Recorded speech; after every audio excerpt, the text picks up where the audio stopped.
Well, another day, another reserve list spike. Welcome to 2020. Hold my chalupa, as they say. So I'm trying to stay on top of all the reserve list action.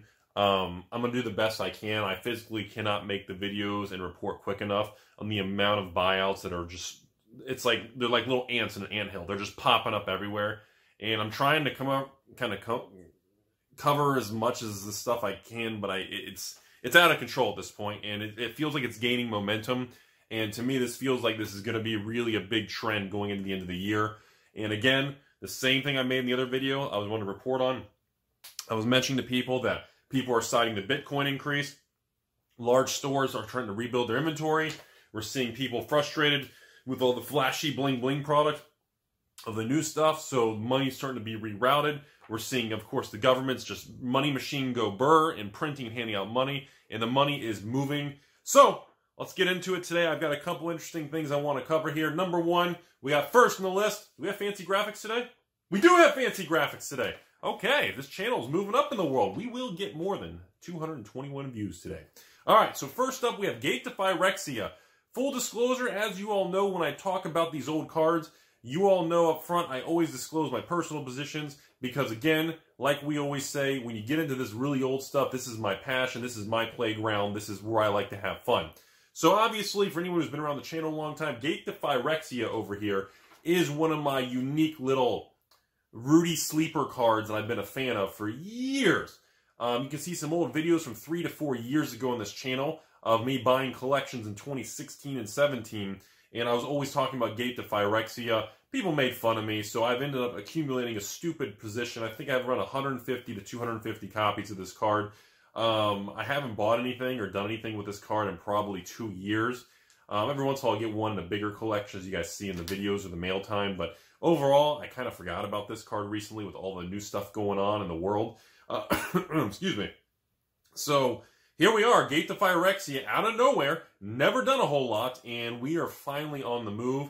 This, to me, appears to be a coordinated buyout from a couple individuals. Again, feel free to comment below if there's some new deck or something was designed or they discovered some new special thing in the basement 3rd floor and there's a combo. I don't know. Maybe some new EDH with a special hat player commander came in on a tank. I don't know. But one of Rudy's creative little favorite cards is finally moving, and yeah, pretty wild stuff, huh? Chances are it's antiquities, it's reserve list. Usually these things cool off and retrace 10, 20%, maybe 30%, but I've always thought it was a $100 card, but that's just me. Take it for what it's worth. You guys make your own opinion. Next up, number 2 here. We're going to jump on over. We've talked about, how many times we've talked? This is almost like a broken record video. How many times have we talked about this? Next, we got Mrs. Gwen. Not Mrs. Rudy, Mrs. Gwen. One of my favorite all-time, top 10 favorite Magic cards in the history of Magic, the Yu-Gi-Oh!ing as I poke your mom. This is one of my favorite Magic cards ever. I always felt Gwendolyn was just this uncomfortable card, and the more you look at it, you're like, what is that artwork? What is that chick doing? She's like a power chick. And it's just got this, the old art, it's gritty, and actually it's kind of a good card. I used to make little fun decks around this card years ago. I just think it's a really cool card. And I was always surprised the card was like between $75 and $100. So what really sparked this particular situation is similar to the whole the stone throwing rock, devil throwing rock. What was that stupid card in Arabian Nights? Whatever. In the Crusade, Invoke the P. I guess Gypsies is a thing now. Once all that happened and shook up the market, a lot of investors, collectors, and store owners were saying, okay, Wizards is going to go on this new banning and trying to remove some of their own past. So, what cards are most likely to be targeted, and what cards do we know are high risk? Well, obviously, a card that looks like this, a card that's reserve list, a card that's from Legends, and a card with art like that, and it's actually good. Again, are you really surprised it took this long to go up? I'm not.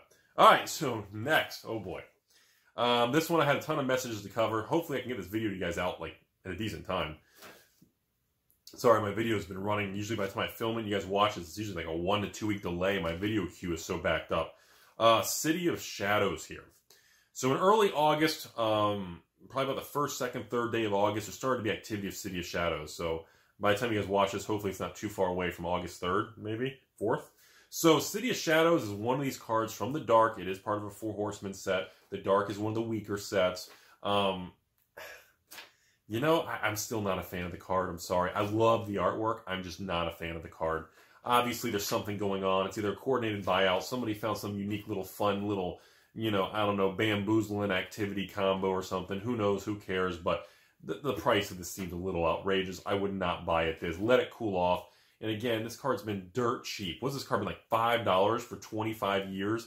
I mean, I'm pretty sure anyone who wanted the card already has a copy anyway, so I want to lay that out there. Let's jump to an interesting one. Arabian Nights, my favorite set. Today we're talking about City in a Bottle.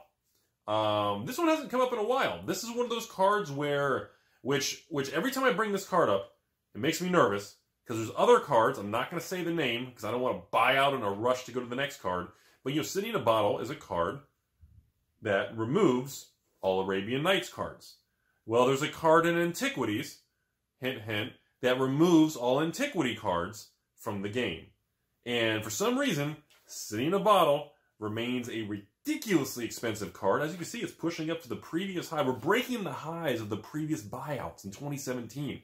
Unbelievable. I thought it was going to be way longer than this. This market has turned hard.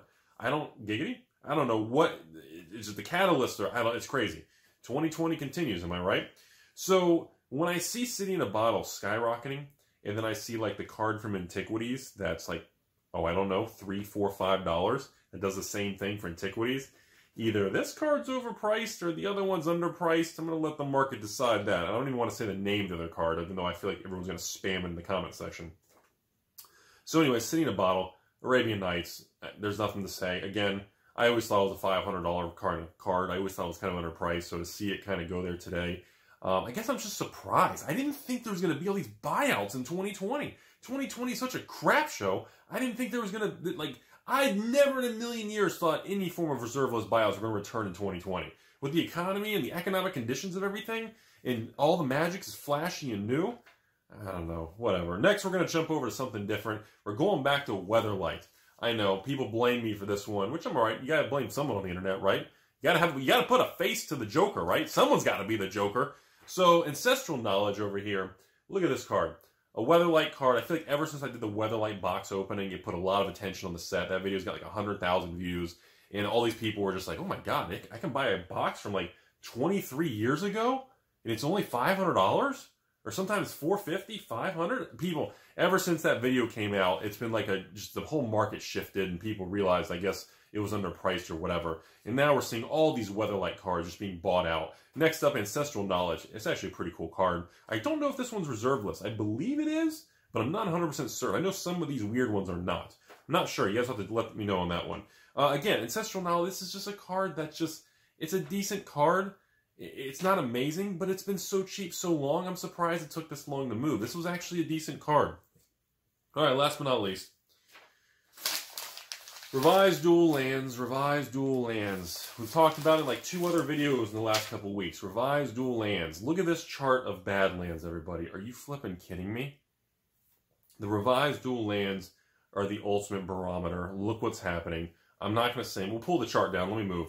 So, this is, the Revised Dual Lands continues to be what I call the beacon. It's the siren in the corner going ring, ring. You know, I can make sound effects.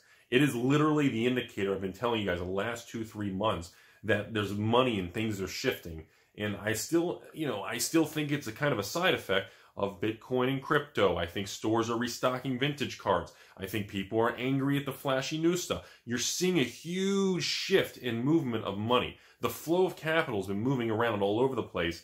And I really think we're starting to see some serious impacts of this. And I've been reporting on this for a couple months. And again, these videos don't get as much views as all the new flashy fun stuff I do. But it's important to get the knowledge out there. It's important you guys understand what's going on because, it's been 2 years since buyouts or anything's happened. Nobody's cared. I tried to make videos on it like 6 months ago and literally nobody watched. Everybody's like, oh, here's Rudy trying to turn the market. He's pumping it. Nobody cares. Delete, thumbs down.